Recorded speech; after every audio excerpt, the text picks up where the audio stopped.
చెప్పండి మంచి, ఎందుకంటే 10 ఏళ్ళు మనం ఎవరు పట్టించుకోలే కదమ్మా. ఇప్పుడు మనం సన్నబియ్యం ఇస్తున్నాం, రుణమాఫీ చేసినాం, రైతు భరోసా ఇవన్నీ చేస్తున్నాం. ఒక్కసారి అంటే మనం చేయలేము. ఇప్పుడు చిన్న ఇల్లు కట్టాలని సంవత్సరం పడుతుంది. ఇంతమంది ఉన్నారు, ఇన్ని సమస్యలు ఉన్నాయి కాబట్టి ఒక్కొక్కటి చేస్తామమ్మా.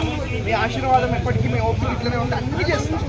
ఓపిక పట్టండి అన్ని చేసేస్తాం. పట్టణంలో పలు అభివృద్ధి సంక్షేమ కార్యక్రమాలు ప్రారంభించుకుంటూ ఉన్నాం.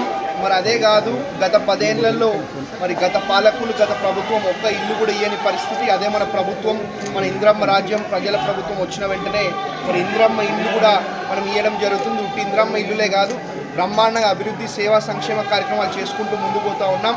రైతు భరోసా కానివ్వండి, రైతు రుణమాఫీ కానివ్వండి, సన్నబియ్యం కానివ్వండి, మరి చెప్పుకుంటూ పోతే ఎన్నో పథకాలు మరి బ్రహ్మాండంగా మరి ప్రజలకు అందే విధంగా చర్యలు తీసుకుంటూ మరి అభివృద్ధి సేవా సంక్షేమ కార్యక్రమాలలో రామాయణపేట మండలి అదేవిధంగా మెదక్ నియోజకవర్గాన్ని ముందుండే విధంగా పనిచేస్తామని చెప్పి మా మీడియా సోదరులకు కూడా ప్రత్యేకంగా పేరు